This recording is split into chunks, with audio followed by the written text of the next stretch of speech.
Hello and welcome to another episode of Grange TV. Very happy here to have Mr. Joel Thompson with us, professional football player, rugby league player for Manly Sea Eagles. Joel, thank you so much for being here with us and sharing your time. Thanks, mate. Just tell us a little bit. You just signed over from St. George, was it? Yep. Can you tell us a little bit about that? Yes, I was at the Dragons for 4 years. An opportunity, not an opportunity, I guess. I told my manager that I wanted, to extend there. I've got an older girl and I thought it'd be the best, for her to finish off her school and, and just for the security. So I approached my manager, Dave, and, he had some interest in Manly and, they were happy to give me a 2-year deal and went back to the Dragons where, they were honest and upfront and probably weren't in a position, I guess, with some young guys coming through to offer me the money in the second year. So had to make that tough decision and, come over to Manly. How old's your oldest girl? I've got a stepdaughter. She's in year 11. So, it was important to me for, to us to actually, for her to finish year 11 and 12. I thought that was important instead of, staying at the Dragons for a year, then having to pack up and, I thought, a 2-year deal would be good for us to be settled and like I said, the opportunity come to go to Manly. How awesome. Because I don't know a lot about you or even about like the football players, or maybe even if you want to grab that and bring it a little bit closer. No, it's all good, bro. Yeah, if you lean back, you won't hear it. Yeah. But I was just thinking, because I don't know a lot about it, but now you said you had a daughter and she's like, what, 17? Yeah. That'd be a spin out. Yeah, no. I would have been 10 or something. No, but not even that. Just like the interaction of being like involved with a. Well, she's not even a child almost. No, that's right. And like I said, I think school's important for every kid, and her for the future. It was important for her to be settled in a school and finish, off the important years of year 11 and 12, and giving herself the best opportunity, to get a good HSC. So, like I said, it was a great move. I've been happy moving to Manly. It's the family's settled. It's the club's freshened me up, I guess, coming to a new coach, new staff and new players. But, it was tough to leave the boys and the club that I was at. But, that's part of footy these days. You've got to do the best for you and, hopefully have now a big year, back it up with a big year. You were originally always from where? I'm originally from Ivanhoe, far west New South Wales. It's a little remote community and, right in the corner of New South Wales, you could say. It's a small town, probably population of 200, 250, depending on the jail and, what that brings to the place. But I moved around a lot as well. When you say 200,000 or 200? 200 people. Mate. It's not 200,000. So everyone would have been upset when you left. You just Just like 0.5% of the population. No, she's it's small, man. It's small. It's remote. It's like 200 k's away from the nearest place. But that's where my mum was from. That's where my nan's from, and all my family's from there. And my biological father's from there. He was from a farm not far from Ivanhoe itself. So. It's always been home to me. But is it still home now? It is my home. I haven't been there for a while, but it's definitely home. That's where my nan still lives. But I moved around a fair bit. I was in Griffith for a part. I was in Wagga. I was in Gundagai, Condobolin. I moved around a lot as a kid. But I always call Ivanhoe my home. Yeah. So, if now you live in the city, obviously Sydney's quite different to Ivanhoe. Would you go back, live there after footy? No, it's not many opportunities are there for kids and I guess for adults as well. There's not much work there unless you're a shearer or working on the farm or working in the jail. There's not much, work opportunities or nothing for the kids. But it's a place. You feel at home. You're just on country. It's where my family's from. I feel at peace when I'm out there, and I don't get out there enough, I guess, because it's so far away. It'd probably be about, over 10 or 12 hours from here, which is a big trip. It's a nice little town, and I have some good memories growing up there. One of the things because I don't follow a lot of rugby league, and I like watching it and that, but I don't follow. And then so I was looking when I knew you were going to be a guest on the show, and I looked at you play, and you seem like a really nice person here when I'm talking to you, but you're extremely aggressive on the field. Has anyone else brought that up with you? Your aggression issues? Aggression issues. I just wanted to have an intervention with you.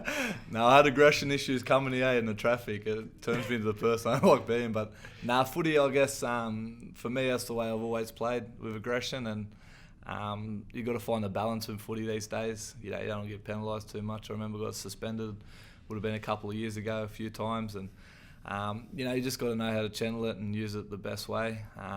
But that's the way I like playing. It's the way it's always been for me. Coming out there, being aggressive, and everything I do, and I love it. Where do you think that comes from? Like, were you always like that as a kid? Yeah, I was an angry kid. Growing up, I had a lot of issues at school. I guess I didn't know how to control my emotions as much as a kid. If things went wrong, I didn't know how to, deal with it properly. I'd use aggression. I'd throw chairs, or, at school, I'd just do whatever, I'd just rampage. And then I guess footy sort of gave me a place where I could channel that aggression and use it on the field. And, it's been really good for me. At what age did you go? At what age did that click? Like, at what age did you about to throw the chair and you put it down?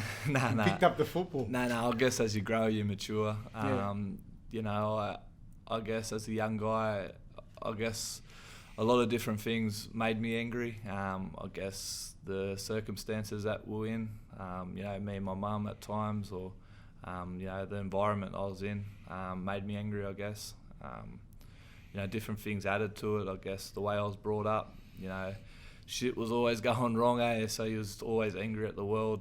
And are you talking about financially, or just the home financially, circumstances, just the bullshit we're growing up around? You'd go to school and things like discipline and people trying to do it, you wouldn't be able to handle it properly, and that's where your angry side comes out. And so. Because I know you do like a lot of community work. Yeah. That we'll probably touch on as we go through this. How much of that background do you think influences your community work? Because one of the things, and sorry to ask a question and then me say something. One of the things that was brought to my attention by Eli and a lot of the other boys was straight away. You went up to them and started asking them questions about programs, about stuff that we do, stuff that we might do with Aboriginal kids or non-Aboriginal kids or whatever. And that's something that straight away for me was like, because that's rare. Yeah. It is rare. I'm telling you, it's very rare. Yeah. As an outsider, because I don't know, you know what I mean? Like, I guess, my upbringing definitely. I know what it's like to be in the trenches, I guess, as a kid. Having everything go against you. If it's being hungry going to school, not having the equipment to go to school, just, I don't know, I guess I know what it's like out there for some of these kids, and the places, the environments they're in and the circumstances they're in. If it's a single mum, or if it's their parents are in jail, or if their parents are on drugs, or I just know what it feels like for them kids, and I know how hard it really is, and the battles and the fight they have on their hands to be successful, or make something of their life. And I feel like in the position I'm in now and what I've been through and the stuff that I've seen and what I've done, and I feel like I can now help others to chase their dreams, or do whatever they want through just giving them the encouragement and making them believe in themselves. I'm really passionate about it. I haven't always been like that. There was a time in my life where I guess I was struggling big time. I guess I didn't know how to handle, different issues. I didn't know how to handle some demons that I was fighting from my childhood that used to come up, where my partner at the time, who's my wife now, Amy, encouraged me, forced me to go and speak to someone. And from there, I spoke to a counsellor. First time I actually took it serious. I went to counselling when I was a kid, the school counsellor. and I went to drug and alcohol counsellor through, I shouldn't laugh, but the Raiders made me do that for off-field issues. But I never really took it serious. I never really opened up. But the time when my partner, my wife Amy, helped me to go and talk to someone, or forced me to go and talk to someone, it made me open up. I cried like a baby. I shared all the stuff from my childhood, all the bullshit that happened to me that I used to be ashamed to share. I didn't really talk about it. From there, the lady said, you got a really, really powerful story. Show empathy, go out there and help others. It will help your healing. And, I guess that was a changing point for me. And before that, I didn't really care about the community. I'll be straight up honest. I'd avoid doing stuff. But from there, I started doing some volunteer work at the Australian Indigenous Leadership Centre, just doing paperwork, different things. But I wanted to do more. I wanted to, put a program together with them and help and do different things where I can help people, with their leadership and trying to, help people reach their potential.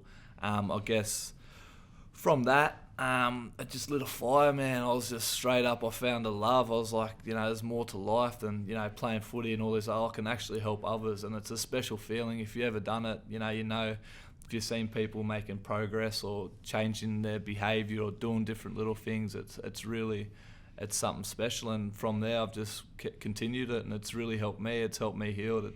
It's made me realise, whatever the bullshit and the shit that I went through as a kid, and all the, the heartache and it's crazy, the stuff that I've been through. It's sort of helped me realise now I can help others now with this story, and help others, inspire others to reach their potential and do something with their lives. How important, because when looking at you now, there's a lot of young guys looking up to you, and I'd imagine guys coming into rugby league, how important you seeing as the counsellor, how important was that? It was a life-changing moment, I guess. My wife Amy was massive there. I guess I had that mentality. You're always brought up, not to show weakness. You're in a footy environment. I was a young guy coming through. I didn't want to share my problems. I used to think it was a weak option. I used to tell myself it was a weak option. But I guess it was a moment where if I didn't do it, I don't know where I'd be. If I'd be here today, to be honest. I had some crazy thoughts. I guess I just didn't know how to deal with what was happening inside my head, I guess, about...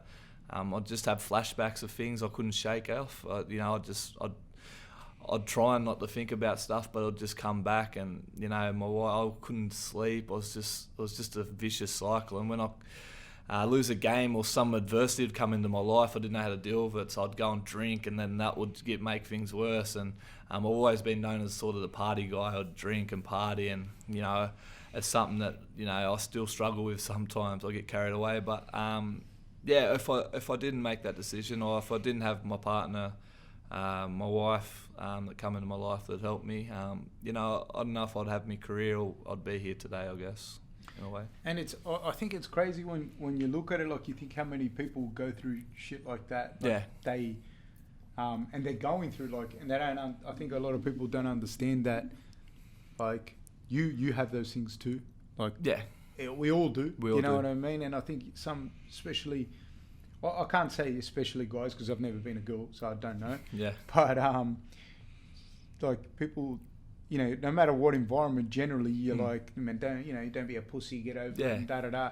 And it's like, nah, man, there's, you're by and large you're a tough rugby league player, plays blah blah blah blah blah, and you're speaking about it now, even. Do you know what I mean? Just speaking about it now, and just people understanding that, that. These things happen to everyone, you know what I mean? Yeah, 100%. And that's the thing, everyone has their own story, and everyone's been through some type of, shit in their life, and to get to where they are. And, that's why I think it's important for us to, not just me, but other people to share their story, to show others, to show these young kids coming through. I was doing some work out here at the juvie at Reby, and that was my main role I felt out there, to help them kids, make them believe, this is not the end of it. You don't have to you don't have to be up, and grow up and be like, your mum or dad or your cousins or the people you're around. You can make something of your life, but you got to work fucking hard at it. That doesn't come easy. I haven't just, gone in the NRL and it's been easy. It's been hard. It's been, a lot of hard work and a lot of sacrifices and different stuff. So, That's what I do. I try and go out there and empower these young men and women and show them that there is a way out of it. I've been through it. I've been in your shoes. I know it's hard, but you just got to, put yourself first and do all the things that you need to get to where you want to be. How old were you when you debuted in the NRL? 19. I played against the Bulldogs. It was actually the last round at 2000 and far out. My memory's gone. 2008.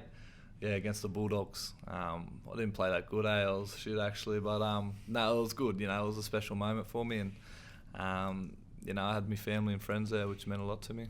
So you debuted at 19? 19, yeah. Okay. Under 20s, yeah. So you went from Ivanhoe, 250 people. Yeah. And you debuted for which team again, sorry? The Canberra Raiders, yeah. You debuted for the Canberra Raiders. So you were living in Canberra? Yeah, so do you want me to start the journey of how I got there? Hit me. All right, let's go. Because the one question I was going to, and we'll come back to it, but I will ask, I want the journey. Yeah. The thing that interests me is the transition from Ivanhoe of 250 people, where, excuse me for saying if I'm wrong, but just my understanding from what you said was you grew up in a situation of some level of poverty. And of course. And then you, at 19, you're a baby, you debuted, and no matter what money you were on, I'm imagining would have been a shit ton more than what you were on in Ivanhoe. I was broke, man. I had no money there at all. So there was a big contrast? Yeah, definitely. Like I said, it's a small community. I grew up with my mum. I was taken off my mum. I was put into my nan's care. I live with my step-grandparents. I've had a lot of people that come into my life. I guess my biological father didn't come into my life until late. In a way, I was still thinking that, the hustling mindset where I didn't forgive him at the time when he come into my life because he was, I used to believe this other guy was my father. Anyway, it was a long story. But wait, you thought another dude was your dad? Yeah. So I grew up, right, from the start. There used to be my brother's dad, Paul. He was a guy I used to think it was my dad. I used to call him Dad. I didn't know anything different. I guess as I got to the age of 10, 11, my mum found another partner. He was out of junior jail. I remember her taking me out to meet him. Met him, and then my mum started telling me that Paul was my real father, which broke my heart. It's something that I'll probably never forget, that conversation. And the way she told me was, here's a phone, ring up your real father and ask him for some money. So that was the first conversation I had with my real father, and it's a spin out thinking about it, taking me back to those times. And I haven't got the best memory, but there's moments like that you remember everything. And that I can remember that. Yeah, for sure. Remember that one. Yeah, no, I remember that. So even going through school, my name was Joel Murdoch. Through primary school and that, and then once I found out, I changed my name to Thompson to my mum's name, but. It was crazy. So you took your mum's name? Yeah, I took my mum's name. Okay. Yeah. So at 10, 11, my mum packed me up. She goes, I've met a new guy, and our life changed like that. Me and my brother got split up. He went with his dad, and they moved away, and we picked up my mum's new man, and we moved to a little place called Condobolin. How many people in Condobolin? A couple of thousand. It's Shannon Knowles' hometown. Oh, nice. Knowlesy. So we packed up, went out there. He was on probation. Your mother's new partner? He was on parole, yeah. So he went out there. So he still had 12 months. So he had to live in that town where his father was. So we moved there, and life just turned even more upside down. Shit got hard, eh? From there, I was split up from my brother. We're only 2 years apart. We were close? Yeah, we're close. As brothers at that age, it was close. So that hurt. It hurt that my dad, who I thought was my dad, wasn't my dad. And it hurt that I was split up from my brother. So I guess that's where things started getting a little bit tough. There was a lot of domestic violence before that, but, it wasn't as extreme, I guess, as I've gone into, as we moved to Condobolin. And then from there, I lived there with my mum and her partner, and things even got harder, I guess, because, they were dealing a bit of pot there as well. such a small town. Everyone, it doesn't take long. So it was hard to make friends because everyone go, oh, that's, their mum, blah, blah. So it was hard at Condobolin at that age. I still remember that. I still remember the first police raid on my mum's house. Still remember the knock and them coming in thinking I was going to lose my mum. I thought, oh, she's gone. After everything too. After everything, man. How old are you now? 14? Nah, I'm not 14. This is still around, what year was I? Year 6. So, 12. 11 and 12. Fuck. Yeah, man. Shit just got, yeah. I've seen a lot before that, but I guess it got harder. I was crying for my mum. I remember just running and jumping the back fence and running around to Gordo's. My mum's partner's dad's place, which was around the corner. I remember just running there, crying barefoot, across all like gravel and shit. My feet was just, but I just ran, just going around there to say, thought I was going to lose my mum and that, but lucky enough, they didn't get everything, and they only got a certain amount. We got off. She got off she didn't go to jail or anything, but we had to pack up and move, I guess. So from there we moved to Ivanhoe. Back to Ivanhoe. Back to with your mum's partner? partner? My mum and my mum's partner. We moved out there, and so we were out there, and it was just tough, man. Living there, it was just a vicious cycle, I guess it was a vicious cycle of, it was just, they'd come down, they'd pick up, they'd get, he'd come down off the drugs or whatever, and then it'll just be a vicious cycle of where he'd turn on my mum. It'll just be that, you could feel it coming, it'd build up. And you were a little kid? Yeah, I was still young. I was still, year 6, 12. It got pretty bad one night where I jumped out the window and ran to my nan's, and from there I went and, so I've tattooed here, my nan and my pop. From there I sort of, I didn't leave my nan's care. She started showing me the love and just something I always, envy other kids. I used to, kids would go with their support, their mum and dad to the footy and that, and I used to just jump on this bus when I was at Condo, and I'd just have myself sort of, and I'd just, it was hard, and I used to just think, it makes me think about used to be hard, seeing all these happy families. And I always wanted that. I just wanted to be loved and have that safe environment, I guess, where I wouldn't have to go to sleep. I wouldn't have to go to bed and always be nervous, on edge. You'd always be on edge. Something was going to explode. And when I went into my nan's care, I guess she just showed me love and gave me just home cooked meals. My clothes were always clean and folded, and just little things like little things. Absolutely. The fridge was full. I'd go to school with everything I needed to go to school, and make something of it. And from there, it sort of helped me. And that's your mum's mum? Yeah, my mum's mum, my grandmother. And then from there, my biological father come into my life, Michael. He had been imprisoned? Nah, he wasn't in prison. It's weird. So all my mum's partners have been in jail except him. So he's actually a correctional officer. The irony of the situation. Yeah, man. So all my brothers and sisters' dads are, criminals, and my dad's a correctional officer. But yeah, so I didn't meet him until about 13. He sort of come into my life, met him. It was awkward as fuck. It was like, this is weird.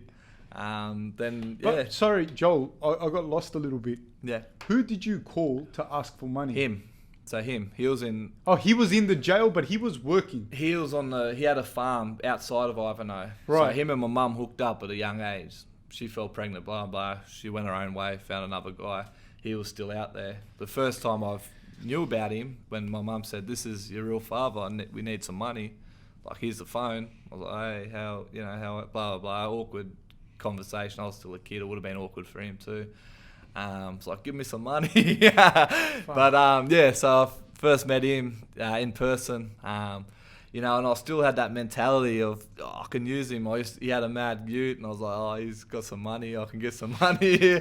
But that was my first thoughts. But then I got to know him. He was a champion. He was a real good guy. And he played a big part in my life from there. And even at that age, around 12, 13, my cousin was at my nan's as well. We're doing break and enters, just up to no good, but just a standard coming through coming from where we come from. I remember the police rocking up to my nan's when I was in my nan's care, and the paddy wagon rocked up. My cousin was gone. I was like, fuck, I'm stuck out here watering the garden with my nan. He ran off? Yeah, he was gone. I don't know, he just took off. We were there, but he was gone. So I knew they were there for us. We broke into a few houses. And then, the police come, read me whatever the riot, and then took us to the police station. I was down there, a little kid, just like crying. I was like, I don't want to go to jail. How old were you? 12, 13? 12, 13. I was just... Well, I was lucky enough, I remember seeing the shame and the embarrassment on my nan. My nan was really respected, never drank, never smoked, worked hard all her life. She was just crying and shattered that her grandkids, were in trouble, especially in a small town, talker town. Everyone was talking about it. So there was a lot of shame there. I remember seeing my nan just crying that we were, let off and put in I was let off and put in the paddy wagon, went down. Done the interview. I think they realised I was just a kid out the front whistling if anyone come. I probably was actually inside one house, but it was I was just out the front whistling and letting the boys know if anyone was coming. From there, didn't get charged or anything. My cousin did. And then, went back to my nan. My nan just slapped me hard for a little woman. She's tiny, but that hurt. It was more the shame, I guess, that I brought up to my nan. From there, I guess a turning point too. Everything sort of come together there. My real dad come into my life. He had money to help me, to go to a boarding school. They had a conversation with my nan. They knew it was the best thing for me to go away to a boarding school. From there, I enrolled into a school called Red Bend Catholic College in Forbes. Really good school. From there, went there. I was so, I guess. How'd you handle the discipline in that then? Yeah, that's the thing. I was coming from the streets pretty much. My English was terrible.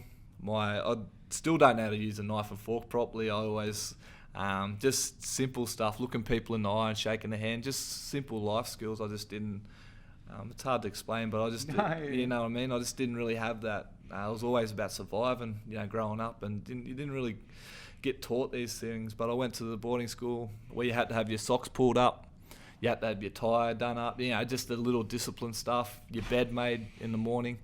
I guess from there, it sort of taught me these little lessons that I need in life, the discipline, the hard work, the different things. And from there, it was hard to fit in, of course. I definitely felt out of my comfort zone.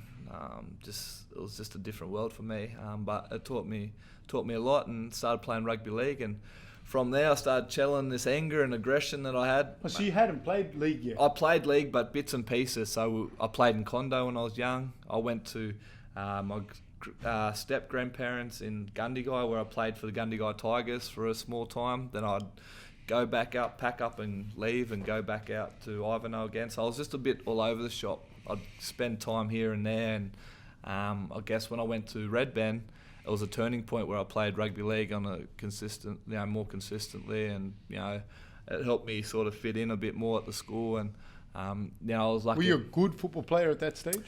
I wouldn't say I was good. I still don't reckon. I guess I use my energy and my aggression and different things that help me play. Were you a big kid? I was fat, sort of. I was a bit chubby, I guess. I probably still am a little bit, but I guess I was a little bit bigger, and I channeled my aggression and used sports and used rugby league, and it took me. Look where I am now. It's I got picked up by Melbourne Storm, I guess at 15. Under 16s.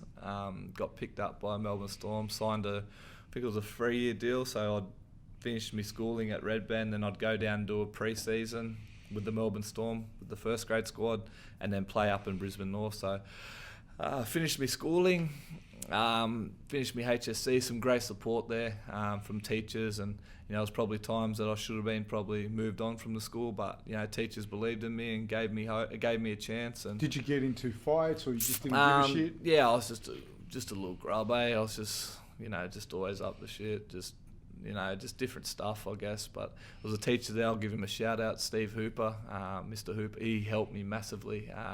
He used to take me to games, rep games and different stuff that I didn't have money to go, I didn't have support to take me to. He used to do different things like that and really helped me with my football and different stuff, and even to keep me in school and sort of help me like in that way. So yeah, got picked up by Storm, finished school. Was lucky enough to be going on the Australian Schoolboys tour. Went over to England, come back and done the pre-season with the Melbourne Storm. And that's when stuff got real hard. Went down there and I was out of my comfort zone big time. When you went to Storm? Yeah, I went to Storm. More so than when you went from Ivanhoe to Redburn? Yeah, just different. I guess I went to Melbourne Storm, a professional rugby league team, and yeah, it was just, I never really done fitness, never done weights. Went down there and, you know, the pre-season, NRL pre-seasons are ruthless, and at Melbourne, they're really tough. And, you know, I'm training with guys like, you know, the Greg Inglis, Cameron Smith and all these guys, and I was just a raw bush kid. You know, I remember doing weights, and you know the trainer actually thought I was warming up, but it was actually my max weight. That's the story of my life, mate. You know, I was weak. I was weak as piss. I was busting, and it was actually I was going hard, and he was like, "You're warming up," and I was unfit because you know I was at Forbes playing for the Forbes Magpies under 18s, but it was, you know, you'd play touch footy, you wouldn't do real fitness like fitness where you think you're going to die fitness. So yeah, had the pre-season there. There was so many times I wanted to quit. So many times I was like on the phone to me nan going, nah, I don't want to be an NRL player. I want to come home. Like, this is shit. This is too hard. This is too hard. This. I had no support. Had no one down there. But I stuck it out from her and different people around me that, you know, wanted me to do well and make something of myself. And I just got in the trenches and worked hard and stuck at it. And you know, I might have been coming last in the fitness, I might have been the weakest, but I just kept on sticking it out and gave it a crack. And from there, went up to Brisbane, lived up in Brisbane, played for Brisbane North's Q Cup side. So what happened at Melbourne? Did you get cut? No, I didn't get cut. So their feeder club, so their reserve grade side, was located in Brisbane. So I moved up to Brisbane, lived up there. Again, away from families, friends, support. What's that like? The homesickness? Yeah. Because homesickness is real, eh? Like people don't... Yeah, it's real, man. It's real. Especially you come from a tight-knit community, or you come from... I know a lot of Koori boys get homesick when they come down and come into the system, a rugby league system or NRL system. You get homesick, you miss your family, you miss your friends, you like being in that comfort zone. So it was tough again, but I guess all this adversity that I've come through just made me stronger in a way. Like, it kept on building strength in me, and I kept on showing, you know, that I can get through the next hurdle that comes my way, the next bit of adversity has come my way, I can come through it. I've been through so much shit, I can get through this. So that was sort of my mentality in a way. And from there, I signed with the Canberra Raiders, which was good because it was close to the family. My mum was in Canberra at the time, and she was struggling. I had another younger sisters by then. I had two younger sisters, and I had two little brothers by then, and my mum was struggling. You know, the men that she had in her life were absolutely just pieces of shit, straight up. They were treating her bad. They were just in and out of jail, and it was tough. And I knew what my brothers and sisters were going through because I guess I went through it as well. So I wanted to go there and help in a way, and it had pros and cons to that. You know, it affected me a fair bit too. You know, I won't go into the full story, but you know, I haven't spoken to my mum for a while. But you know, different stuff like that, it did have an effect on me and my footy. I guess it made things a lot harder for me when I moved to Canberra. But no, that year that I did go there, I was lucky enough to debut for the Raiders, which was, you know, it was special. But I guess started playing first grade. There was an instance there where I got caught up on an assault charge, so I got stood down for a few months while that was going to court. I was lucky enough for that to get thrown out of court, but you know, there was a time there where I probably wasn't hanging around the right people. I wasn't treating myself right. I was getting caught up in the party scene, the drinking and everything else that come along with it. You know, got myself in that situation where I got, you know, put on an assault charge. That got thrown out of court. I knew I was innocent, but I had to wait for the process of going through. I remember the police coming up. I was ready to go to train, and again I was in the back of the police car going to I'll actually put into the cells, and then shown in front of the court and blah blah blah. The process of that was torture. I remember being it was like off the movies, with the glass screen. I remember my coach coming in to see me, and one of my real good mates, Joshy Miller, absolute champion. They come in to see me, and I was in the thing, and we didn't know what to do, so we put our hands against the glass. But it was tough, Were you in the holding cells, or were you in remand? In the holding cells, and just waiting to go in front of the judge.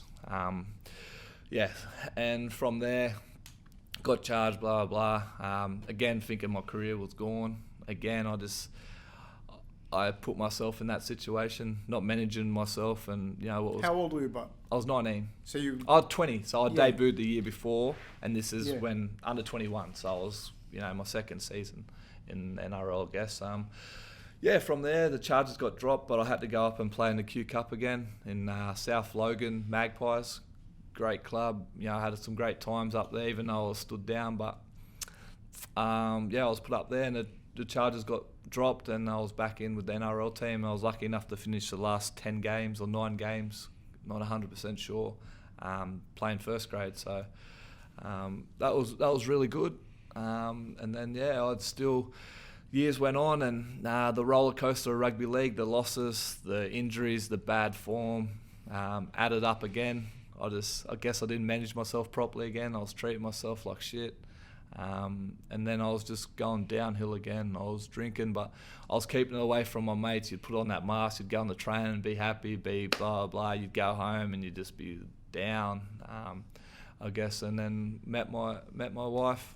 She was in my life, and she had honest conversation with me that I needed some help, and it was probably the right conversation that I needed at that time. And went and spoke to the lady, and from there, I got the help. But I guess a lot of things, like I said before earlier about my mum and the situation she was in, I guess that was having an effect on me too. It was always drama. Every phone call was something happening. In that sort of life, it's hard to explain, but when you're in that life, there's always dealings with the coppers, always dramas with the coppers. There's always dramas with just money, just situations, and just absolute, it's a crazy world, and it used to have an effect on me. It used to bring me down so much, and it used to hurt me. It used to hurt me seeing my mum like that, having men treat her like shit, and abuse her, and just that whole world. And sorry to interrupt. That's one thing that I think a lot of people probably don't realise. Like, I don't know. I don't think like there's if you have like your mum, your sister, your wife or whatever, it's like what you go through as a son, brother, partner, as a man. Like I don't think that's given a lot of credit. Like, so say for example, as a son, to see your mother go through that, it's like like I'm thinking about it now. Look, I have my mum and dad. I fucking won the lottery with them. Like they're like I've never experienced that. Yeah. But I think of it happening, and you just I don't think it's given enough credit, like to what you would go through. Yeah. I think an analogy, I was talking to someone the other day, and I'm not saying like, say for example, my friend's wife just had a baby, and I'm not saying, I'm not even comparing even like 1%, like what he went through, what she went through. Obviously, she gave birth, and I asked in front of someone. I said, "And how are you dealing with it, man?"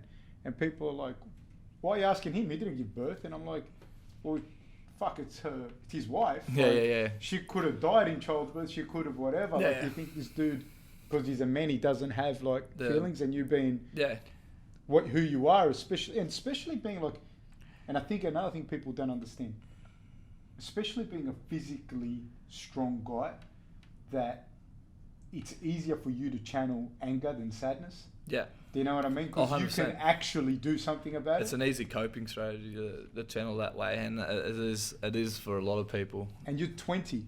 Yeah. And you're 20 at this stage.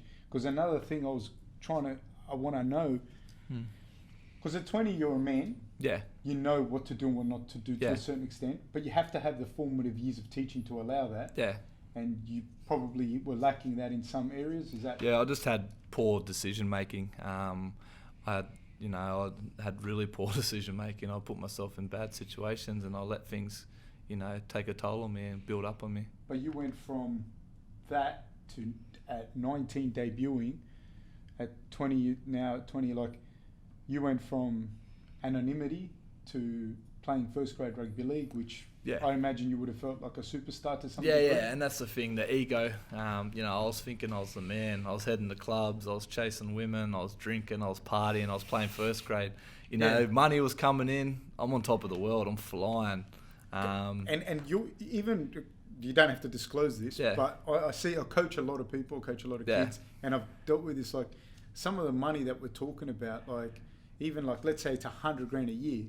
What people don't understand, but let's say it was, what people don't understand is when you come from that kind of background, $50,000 a year, you're a superstar. Yeah, 100%. That's the thing, I had this money coming in. I remember making my debut and I got a $10,000 bonus.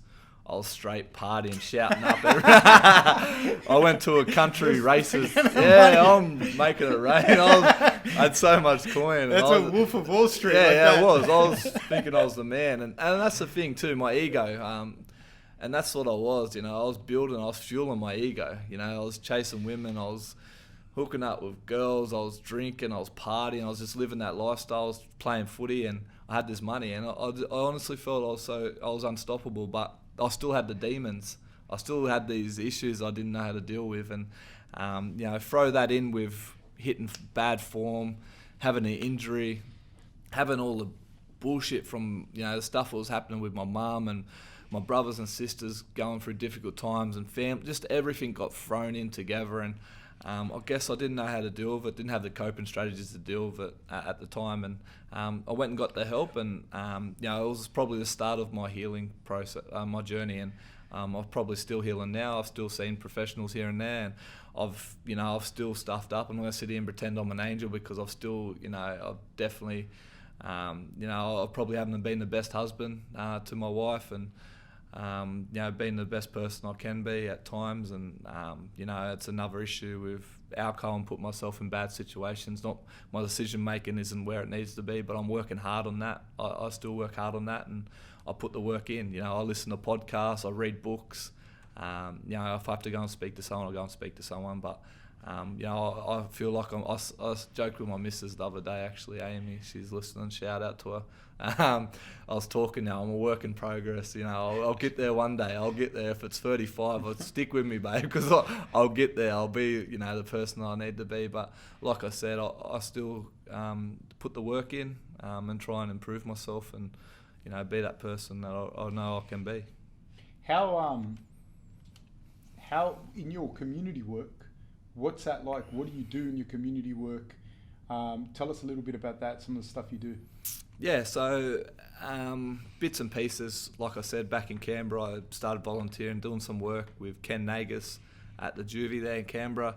I didn't really know exactly at the time what I wanted to do, but I just knew I wanted to help people. So I was just doing bits and pieces, helping out, volunteering here and there. And I guess from there, things come along. People, said, come and do this, and I've just done bits and pieces around that. And there was a time there where I started sharing about my mental health, about seeking help and how important that was. We needed in the community, especially from my background. We have some terrible statistics. I knew it was important for people to speak up. Do you want to talk a little bit about your background? Because some people may not know. So I'm Aboriginal. I'm from NSW Country in Ivanhoe. So it was important for me to share the story and show that these young kids, it's okay to ask for help. It's okay to seek help if you need it, or talk about your feelings, because it's something we never talked as young guys. It was always about being tough, and that masculinity is so wrong. It's killing so many young guys and women. But I thought it was the right time, and with the help of my wife, who helped encourage me to tell me you should do it. I started sharing my story, so I started getting in that space. I've become an NRL state of mind ambassador, so it's about going out to grassroots rugby league clubs and running a presentation about, ways that they can deal with, strategies and coping mechanisms to deal with, any issues, or how to, help someone that might be going through a difficult time, and how important it was, and, teaching them about places that they can go to, like Lifeline or, Black Dog, and like just different stuff like that. And I started being involved in that, and it was another area that I found a passion for us too, helping others and helping kids and going into that sort of space. So I've done bits and pieces, and I've loved every minute of it. The work that I've done at the juvie was really good. I love working with them kids there. I wanted to do it full time when I finished footy, but after you go in there and you spend a full day there, you're drained, man. Hardcore. It's hardcore. Like the people that do that, shout out to them. Shout out to them. Any officer that works in the juvie, shout out to them, because it is a really difficult environment in there with some of the boys, and they're just they're angry kids, and they've been through so much stuff that we couldn't even relate with. I thought I had a tough upbringing. You hear some of their stories, it's heartbreaking. You want to have a tear of them and give them a big cuddle, because the kids they deserve a chance to make something of their life, and they need people like me and other people to keep on inspiring these kids, showing them, being that role model that you can come out of that bullshit and make something of your life. Just done bits and pieces, and I loved it. I've done some work up in far north Queensland, done some stuff up there with some kids. Went to a remote cattle station up there, and kids that have high risk kids that have been through again some tough times, to teach them about important stuff around mental health and how important it was for them to take care of themselves, and just done bits and pieces, and really enjoyed it. And from all that, I thought, all these stuff that I've picked up along the way, and stuff that I've picked up from professionals, and being at a rugby league club, having leadership guys come in, I've sort of put it all together and turned into a bit of a workshop. So I've been going out doing the workshop, and I trialled the workshop out here to the girls at Reby, and I knew how important it was, and how powerful this presentation that I run was, when I had a girl open up and share her childhood and what she'd been through, and how badly treated she was, and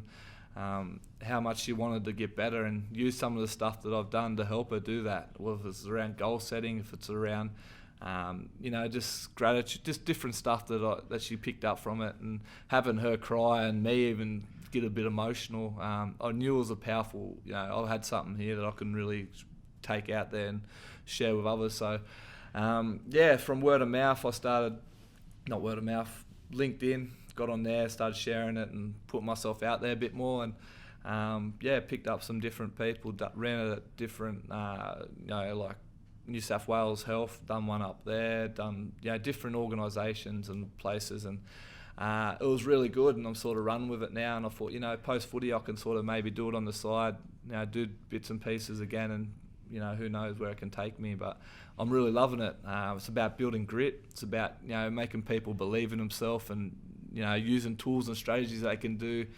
in their life that can help them achieve their goals or achieve what they want to be, and it's been really good. And a part of it's sharing my story, going into more detail of my story and different things I've been through, and how I've overcome it, and times that I've fallen down so many times, but I got back up and kept on going at it, and and I feel like it's important. The power of story is so important. I was talking to you guys before about Joe Rogan and hearing stories from them guys, absolutely. People on podcasts or listening. I'll be inspired by people like them. And no, sorry, go on. Yeah. So I thought I can go out there and take something with it. So I've recently signed to Manly. I've sort of haven't ran any workshops lately, but I want to. My main focus on relocating, my family to Manly, to the Northern Beaches, and then focusing on, footy and learning, the new team and the environment there I'm going to, and then I'm starting to get back into it now. So one of the things is you're 29 years old. Yeah.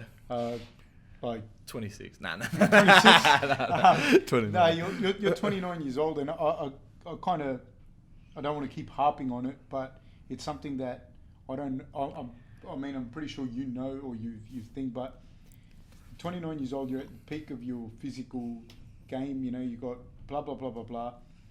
And just to hear you speak so candidly and so open about your background and problems that you've had, and I'm sure there's other things. But I think, like, I think from, as a message to people, like, because if I were to take a spreadsheet, say Joel Thompson played for Indigenous All Stars, play football, professional football, sign now, you live in the Northern Beaches. Like, just flash there. Yeah, but like, you know what I mean? If I was to take a spreadsheet and then I'd take, you know, physically you're a professional athlete, all of these things, and you're talking about, no, like, I still haven't dealt with the demons. Yeah. And sometimes you talk to people that have gone through shit and they dealt with it by not ever talking about it, but that doesn't help. And that one other thing as well is, like, we're talking about that girl that you spoke to and that or whatever, and there's some harrowing experiences that have occurred to people. And in just work that we do, you speak to a kid or whatever, or not even a kid, they're an adult now, and you start to speak to them, and you're like, no, hold on, no, that shit that occurred is like, that's child abuse. You know what I mean? And they're like, oh, no, I didn't. Yeah, no. That's like, that's not even your fault, dude. You know what I mean? Like, that's right. And that's important. You know, a lot of these kids probably blame themselves in different things. And, you know, but it is. It's you know, I feel like everyone has their own story. Everyone deals with it differently. But for young men, I lost my cousin last year to suicide, which was absolutely heartbreaking. And it's where some people deal with it different. Is it the right way? Probably not if they bottle it up, you know, and not deal with it. And I feel like, for me, the best thing for me is to speak about it, to share it, to show that people, you know, you can share your emotions, you can talk about the issues that you have, and it's okay to seek help, because honestly, the more we get that, there's so much stigma around it. You know, mental health is like your physical health. You have to take care of it. You have to put work into it. Not everyone has a mental health issue, but they do. Everyone has a mental health. You know, it's important to take care of and put work into it. And yeah, that's my message, to go out there. If you have issues, go and speak to someone. It's okay to speak to someone if you're whoever you are, no matter what. So it's something that I enjoy and I love doing, and it's something that's important to me. I also understand that you've won like a whole bunch of awards through the NRL for your community work. Yeah, I've been lucky enough to win the Ken Stevens medal, which is you know, a player that's, you know, heavily involved in the community for the NRL. But you know, it's something that, you know, it means it's for the people around me. I guess that award, it's more for my wife and for people that have supported me along the way. You know, she's the one that's okay with me sacrificing time from my family and helping her with the kids to go out and do what I do. You know, so that award was for her more than it was for me. You know, she's the one behind the scenes supporting me and helping me do what I do. And the people are, like, at clubs, you know, if it was at Dragons or Raiders, they've always supported me doing the community work that I do. But, you know, there's also so many great players out there that do the work. You know, we get so many bad headlines in the NRL about all the off-field issues, you know, which, you know, it's bad, but, you know, they don't tell the good stories. And there's some players out there that are doing some really good work. And, you know, I was just lucky enough to pick up the award that year, and, you know, but it could have went to so many other players. One of the things that amused me, but it was like, oh, I've got to ask him when I see him. It wasn't even anything big, but I remember that you were, during the negotiations, St. George and Manly, I take it, because again I don't follow, but I take it was tumultuous or something, like it was pretty... It was a nightmare. The negotiations was a nightmare. And but there was a stage where you were updating shit on Twitter, but the stuff you were updating, it was funny because you were saying stuff like, yeah, man, I don't care anymore. I was tired. So I come from that camp. I was talking about the young kids. I went up in the bush, had no phone reception. I was talking to my manager about the possibility of going to Manly, but I was still hopeful. I was still thinking that Dragons might have offered the 2-year deal or whatever, so I could stay. But I come back from the bush and my phone was exploded. Like, it was like, you know, all over Twitter. So I was just tired.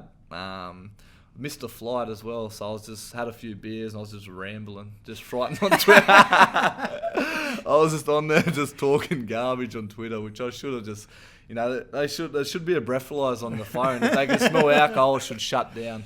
So I was on there tweeting. But it wasn't that bad. It wasn't that bad, but I was just writing up garbage, just speaking me mind. We've got to be robots. We've got to make sure we know what we're saying on there. No, but for me, as someone that doesn't follow it that much, like when I was reading it, I was like, yes, that's how I would feel. Yeah. Like, I wouldn't want to be... It was a nightmare, and I just didn't know where it stood. Like, there was so much drama around my contract stuff, So the deal was going to get sorted. Then I was training at Dragons, so I had to go back to the Dragons, which was awkward because I was telling everyone at the Prezzo I was going to smash, like I was going to go to Manly, and so I had to turn up and go to the pre-season at Dragons, and they were up front, they were chasing Mitchell Pearce, so they needed the money for Pearcey, so they were like, oh, we can't offer you what you want, blah blah blah blah blah, and then the deal finally got sorted. Had to do a full pre-season at Dragons, which was weird because I didn't want to. How hard is that if you do the pre-season at Dragons, but you're going to go play for Manly? Yeah, so it was strange. It was strange, and I didn't, I just didn't want to be in the stopping the other guys that were going to play second row, stopping their, development, I guess, or them training in that position. So it was weird. Like I was jumping out of drills and different stuff like that because in the back of my mind I was going and. But how hard is that for the coaches and whatnot? Yeah, it was. They were pretty good, to be honest. They were really good. They were happy for me to stay. If it fell through, they were happy for me to finish the year off there. And, but end of the day, they knew I had a family. I had to do the right thing for my family. Am I going to stay for a year on that money? Am I going to take a 2-year deal for this money? I had to do that deal. So I trained there, and then the deal come through. My manager rings me. It's all done. I was like, "You sure?" He's like, "Yeah, it's done." And so I went and said my goodbyes, and then I said my goodbyes to the boys and everything, and thanked the coach and everything for having me for the years, and said goodbye to the support staff who were really good to me and the boys, which legends.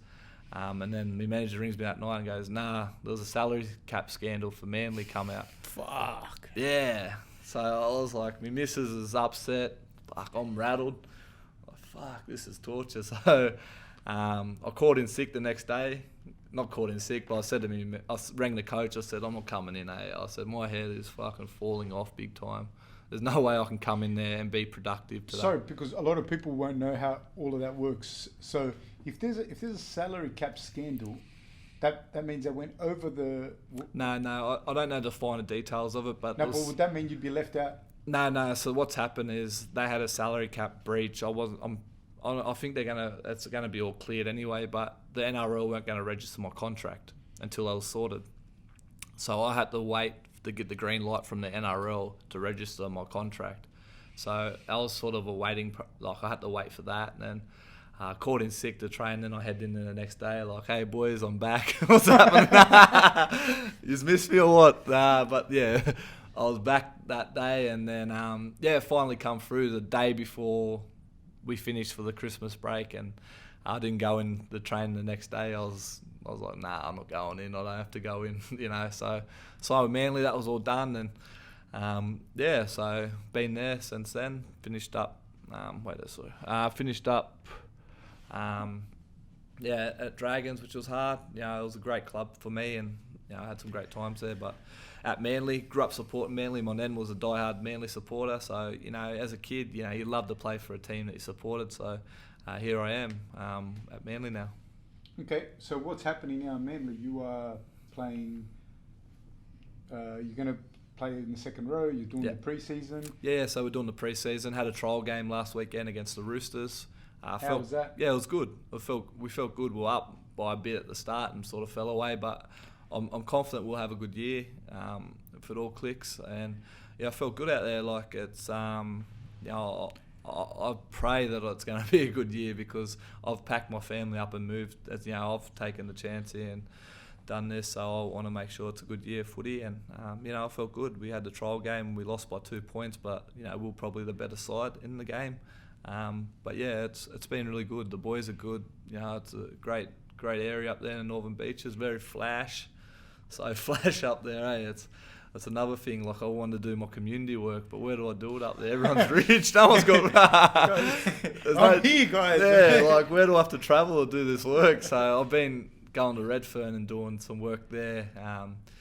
Gamarada, it's a healing circle where we have the rehab facilities that come in from the girls' rehab and the men's rehab, and we have them come in, and it's like a 2-hour healing session. We get no funding, no one gets paid, there's no money. You know, it's something that, you know, I love doing. It's been really good. But yeah, there was no work up there, so I had nothing to do up there. So I've been going there doing that. But the area is really nice. It's beautiful up there, and I'm enjoying it. What happens now? Like, I'm not 100% sure about, like, you represent the Indigenous All Stars when they have. What's that like? Yeah, no, it's good. It's really good. I loved it. It's something that I'm proud of. Now I love representing my people, and, you know, in a game like that where a lot of culture is on show. It's, you know, we showcase our culture. We do dance. It brings everyone together. You know, it's something that I've always loved and enjoyed. What's it like for a young guy come through, and then, like, especially for an Aboriginal man, even older, to see you playing alongside Thurston, Inglis, etc. What's that like? Now, of course, it's different because they are your colleagues. But, no. But when you come through and you're like, fuck, that's Inglis. Yeah, no, it's surreal. It's surreal, man. Like, it's like when I went down to... Sorry, Joel, could you put it a little bit closer? Because when you start to lean back... Sorry, bro. No, just lean it back. Comfortable. Lean this one back. I'll lean this one. Yeah, like bring it in a little bit, yeah. There we go. Nah, it's surreal, man. Like, it's something like I went down to Melbourne for the first time as a young kid and been around people that, you know, are surreal. Like, you know, it's people on TV. I'm actually out there training with, passing the ball to them. So, yeah, it's the same thing when I went, like, you know, I'm playing with guys that are, you know, JT's going to be probably an immortal, you know what I mean? He was a freak. So, you know, I love that you pick up so much too, the way they carry themselves, how professional they are, and you take that back as well. What's he like as a person? We're actually trying to get him on the podcast, Thurston. Yeah, he'd be busy to get on, man. No, we were speaking to him, yeah. No, he's a champion. He's a real good guy. He's you know, he's just a good champ, you know, a good bloke that cares about his you know, culture and community as well. He does some great work up there as well, and he was recognised too with a nomination for Australian of the Year. So no, he's a champion. Because the feedback you hear about someone like that's such a big name in the sport, and then you hear the feedback is that he's very human, so to speak. Yeah, he is. He's just, you know, most guys are like that. You get the odd one that's got a bit of arrogance and think they're the man, but yeah, most of the guys are pretty good. You had some questions, Eli, about rugby league? Oh no, I just mainly I was just thinking a little bit with, like, obviously you've talked about some of them hard times you had and stuff like that. It would have been really difficult dealing with that and having a professional, do you know what I mean, career in rugby league. Like, how did you?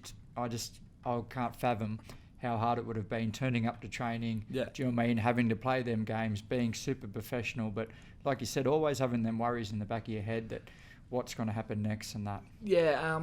It's something that you just have to work hard on. You get used to. You get used to putting on the mask. It's something that I've sort of, you know, something that I just always, you know, you'd come in, you'd put the mask on, you'd be happy, and you wouldn't, the things that would happen at home or what was going on at home or whatever, you'd just sort of put it in the side and just focus on going in there and training hard and doing what you had to do. But it probably helped me as well.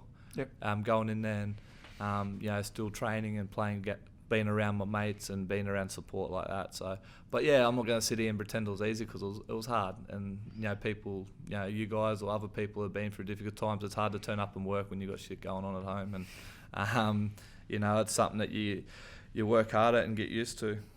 I don't think people understand that, Like, it's like you have exactly the same thing, if not worse, like, depending on the problems. But you you have to get up and go to work. People can take the day off. You can't No. say, no, I'm not going to take runs today, guys. I'll just tackle. Especially when you've got a game coming up and you've got all this stuff going on, at home or with family and different stuff. So you just got to get on with it. Like I said, that's the way I sort of explain it. You put a mask on, you go in there, you be happy, you do what you got to do, you be around your mates, you have a laugh, but in the back of your mind, you got to, get back out of training, you got to be on the phone trying to sort out whatever's happening. If your mum's having drama or whatever's with the families going on, it was just constant, just drama. That's all it is. It's just drama. How much do you love playing football? I love footy. Footy's given me everything, and it's got me here. It's set me up. It's got me looking after my family. It's given me a chance to give my girls the best opportunity to do something with their life and get a good education and have a loving home and everything like that. And it's given me a platform now to give back and do something that I've found that's my purpose. I truly feel like I've found my purpose in life, and that's definitely to give back and help others and empower others and inspire others and show kids that who cares what you come from, the circumstance. I know it's hard, but use the right people around you, put the right people around you and work harder. You can be, if it's a firefighter, if it's being whatever you want to be, you can do it. And that's what I like going out there and doing, running my workshops and showing not just kids, everyone that you can reach your potential, but you just got to put in the work. And you guys know, I know, people out there listening know that nothing in life comes easy. You got to fucking work so hard at it. And that's what, I try and go out there and teach kids and teach people. You're talking. It's just so to hear you now talk about like what rugby league gives you. You're just always that family. Do you know what I mean? And you hear a lot of NRL players go back to that now. But obviously, you've been through that stage we talked about when you were at Canberra, make your first $10,000. Yeah. If we would have asked you back then, do you know what I mean? It would have been like, rugby league is. You know what I mean? We're going to be able to go out tonight and do this. But now, do you know what I mean? So, what I'm trying to sort of get at, what would be your message now to young players coming through? Yeah. I guess my vision back then, what I thought was successful is different to what it is now. I guess back then it was about being rich, having a mad car.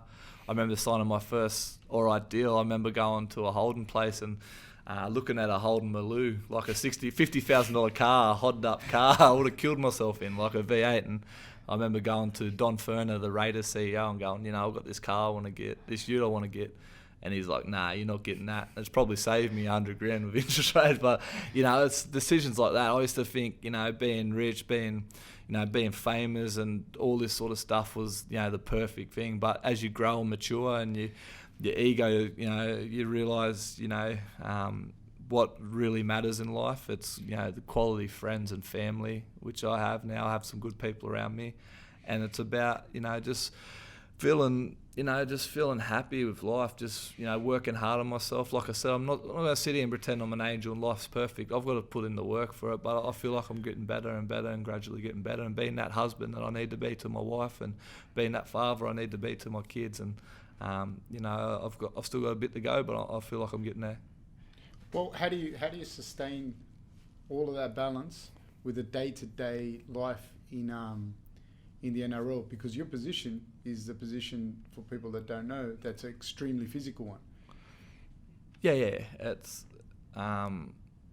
sorry, can I get that question again? No, it's not even a question. It's like, how do you balance all the stuff? Oh, how do I balance it? Yeah. And also, like, the position that you play in the NRL. Yeah. That's like a very, very physical position. Yeah. What's that like, even getting up? Because you've got to get up mentally for that as well. Yeah, it's a balance. I feel like everyone needs a balance in their life. If you do too much of rugby league and you just focus on rugby league, it throws you out. If you do too much community, well, it throws you out. Like, you just got to get that balance of family, enjoying yourself with friends. If it's work, it's just that balance, what works for you. And you need to find that. And that's what I've done with my life. I've sort of... the one day a week I go out to Redfern and do the stuff with the rehab guys there, and guys have just got out of jail, and try and help with them, and they help with me as well, and we try and heal each other. Like, we get no funding for it, we get sandwiches donated to it, but it's something that's my community connection at the moment. I love doing that, and it's something that I love doing. And the other time I spend with my family, I do a bit of study too. I'm doing a business, cert 4 in business, and I try and find that balance in life to make it all work. You know, I need to have time with my family and friends, and I need to do my community stuff because that's a part of me, and it's also important for me to study as well because, you know, you need that paper to get anywhere in life. You need to be educated, and it's good to go out there and do talks, but you need to have some education around it. So that's... What's it like being what's the life of a back rower in the NRL like? And for example, game day. Oh yeah. What's all that like? Yeah. Is it intimidating? Do you get scared? Nah, I love it. I love the confrontation. I love going out there and going, I'm going to make that back rower my bitch today. You know, I'm going to make out there and put over that opposition back rower, and that's my mentality. I walk on that pitch, I become, I need to be that type of person that's going to, intimidate them, not let them get over me, and that's the way I've sort of played footy. I just, that's sort of got me to the position I am, and being, I'm not the most skillful player, but I guess I play with that aggression and with that energy, and that's what's helped me. But to get up for a game, I try and stay relaxed. I remember back in the day I used to do the head miles before the game, play the game in my head and burn so much energy just through and thinking. It's easy to do that. It's easy to do that, and I remember my roomie Glenn Buttress, if he's there listening, I remember he used to spin out. He used to go to sleep. I'd be up all night. I'd have no sleep. My head would just be ticking over, and I guess I've learned to calm down, relax, watch movies, spend time with family, just full chill out and think about the game. When I get there, start slowly thinking about what I need to do in my role, what I need to do for the team, and then starting to build up, listen to some heavy techno, some music to pump me up, and I'm bouncing up, pumping the caffeine, and I'm ready to go. I walk over that white line. Is that in the back? Is that at the back you're doing that? Oh, we do it in the sheds and then go out and warm up. And then when I go out there, I feel like I'm bulletproof. I feel like I'm ready to go. I've put in the work. I've ticked all the boxes. Now it's time to go out there and perform.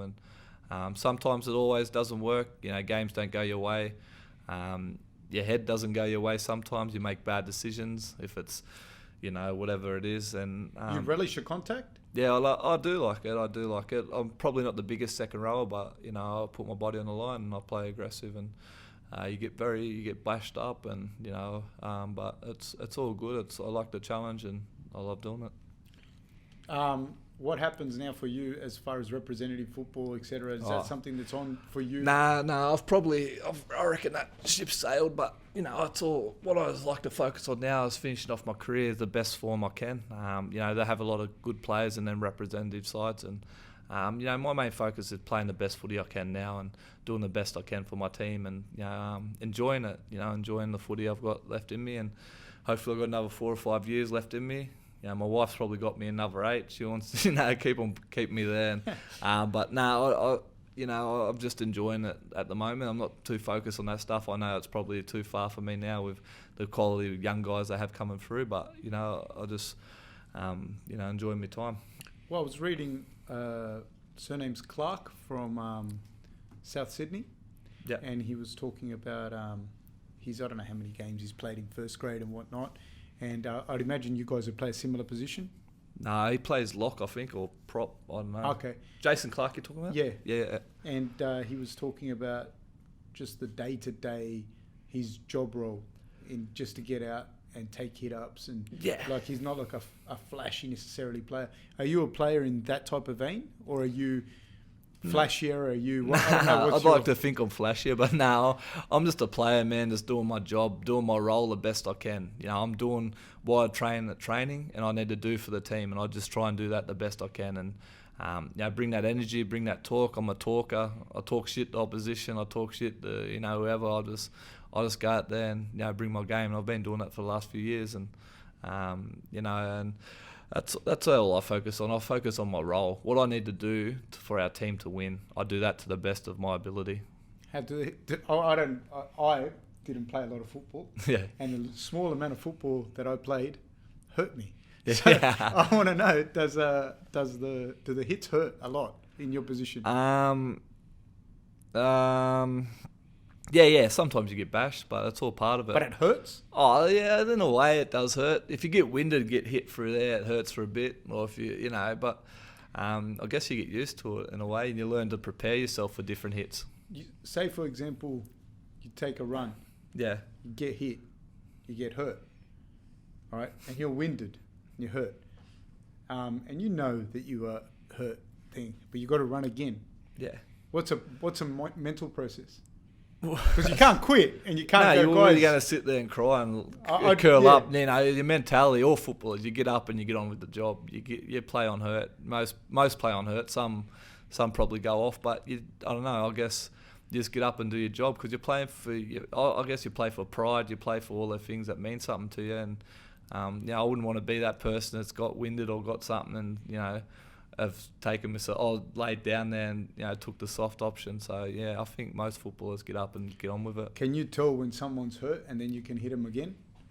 Oh yeah, I guess you can see someone. But can you viscerally feel that? Oh yeah, kind of. You can see someone if they're limping or something, you can target them or something like that. Or if their shoulder's busted, you can target them. But yeah, in a way. And you enjoy that. He enjoys this. Yeah.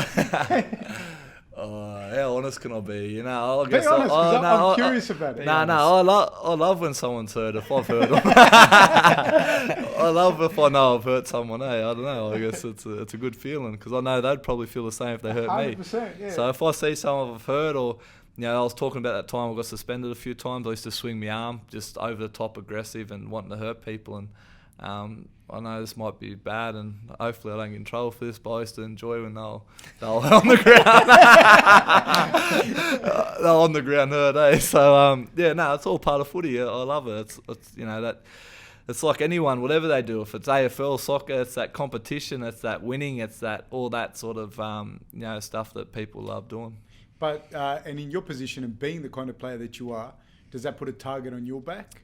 Oh, probably. I'm probably a big mouth. People probably want to do it, but good luck to them. It's all part of it, and it's a part of the game. So, So that because again, remember, I barely follow. I do, but I don't like.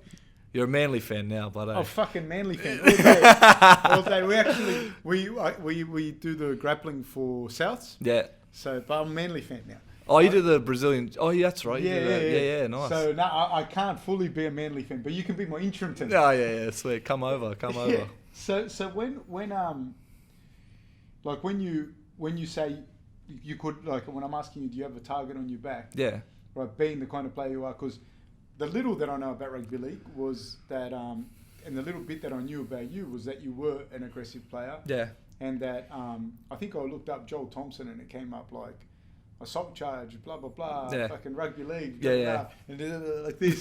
So that's what I knew. So what, like, you go out there with that mentality to be, or that's just you?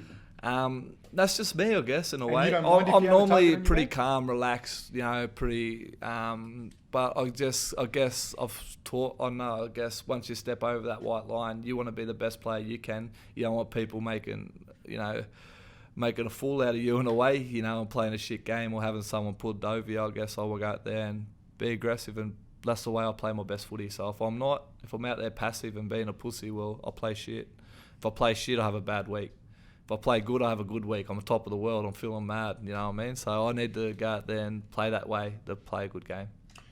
Is there any people in particular that you, not necessarily, because I think it's evident now that you're not necessarily intimidated by it, but are there people that when you play against them, you go like, I'm going to get up for this game, like this guy, more than others? Are there people that target you that you want to get up for? Nah, not really, I guess. For me, I just like playing a better game than my opposition. Like the opposition number than me. That's my sort of mentality. I like putting it over the opposition back row and try and get one over them, and that's the way I sort of take on games, and I've sort of always done.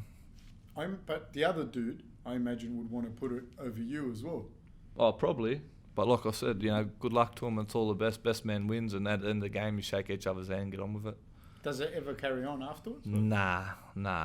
It's pretty good, eh? Like it's like any sport. You get on and you be a gentleman, you be sportsmanship, and you just shake each other's hand and move on. All right. Just in closing, can you tell us a little bit where people can find you? What's some of the exciting stuff you've got going on? We're going to have you here with some of the TAFE students today from the GAP program and whatnot. So thank you very much for your time. I know how busy you guys are. Yeah.